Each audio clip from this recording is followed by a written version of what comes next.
out of his own mouth on his own show told me, denied me from being on his show 3 times, first of all, turned me down 3 times. Wow. He said because he thought I was coming on his show to argue the gay agenda. On this platform, we oftentimes talk about certain talking points, but we talked about like the legendary Paul Mooney.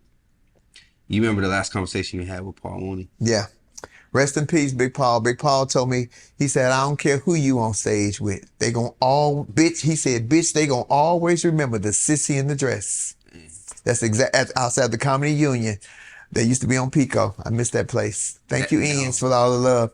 And I took that as, bitch, you will always stand out no matter who you with. Yeah. And you know, and somebody else with a weaker skin or with a different agenda, because I don't look for the negative. I'm looking for the positive. Yeah.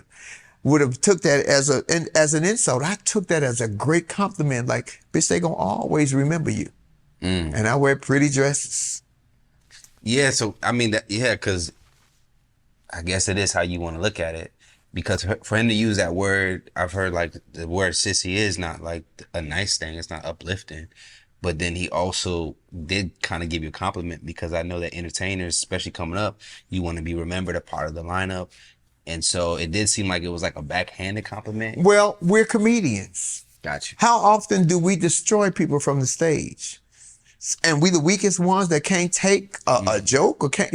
No, I'm impenetrable. You can't get to me because I'm not going to allow you unless you mean something to me. Did you automatically think it was like did you take it as positive? I took it completely. I gave him the biggest hug and kiss on his cheek ever, because that made me remember that, bitch, there is nobody like you. Mm-hmm. You are the only one that do. I was the only trans woman that did stand-up comedy in mainstream for years. Right. I think it's a couple of other girls out there now, but I was the only one. You ever thought about doing stand-up as just Marcus? Absolutely not.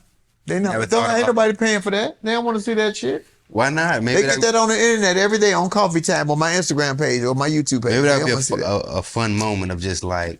Fun for whom? One show. I'm not comfortable on stage out of drag. Yeah. I'm comfortable on stage looking like a girl. That way, when I drop the N-words and when I bring up all my racist points to show America that I'm a black American African. I am a black American African. It's easier intake coming from a girl than it is coming from a guy. I've learned that through experience. You know, and in talking with you earlier, you had mentioned something about, I think when women were seeing you come up, you made them feel good because you were exuding femininity. Do you dress up for women or for you? I dress up for me, but I remember who I'm dressing up for. I dress up to be a beautiful girl, but I remember my audience is 70% women that bring their men that's unfamiliar with me, because they try to market me as a trans comedian or as a gay comedian. I am a comedian that happens to be transgender. Mm-hmm. And the people don't understand why I have to change this way from this way, because when you hear gay and transgender, you never get to comedian, because all you hear is the gay and the transgender. D.L. Hughley, out of his own mouth on his own show, told me, denied me from being on his show 3 times, first of all, turned me down 3 times. Wow. He said because he thought I was coming on his show to argue the gay agenda. I'm like, dude, I'm a comedian first. We had the greatest conversation. He, on his own platform, on his own show, 20 minutes in, say, Flame, sitting talking to you, it's so comfortable. I feel like I'm talking to a family member. That is my gift. That is the gift that God gave. My gift of gab is one thing. My gift of making people laugh is another thing. But God gave me a gift to make people comfortable, because I'm so comfortable being me that I allow anybody around me to be comfortable watching somebody like me. Yeah. Thinking that, you know what, the next trans girl or trans man that I meet might be as cool as Flame. They won't be. But you could think that because I have made the level playing field just like this. I ain't got no agenda. One thing, you know, that I haven't heard about Flame is that Flame wasn't funny. Haven't really heard that argument. I've had some wall crashes. In fact, when we were getting ready to tape They Ready, there was somebody who really did not want me on that show. Mm-hmm.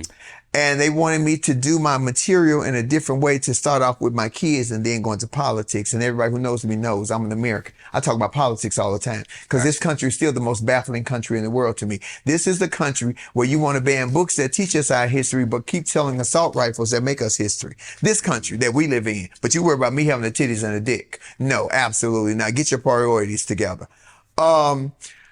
And I tried that a week before we taped. You could have took a plane and drove it into my ass. It would have been more exciting than what I did on stage. So then I had to go back to remembering, no, bitch, this is who you are. Yeah. This is what you do.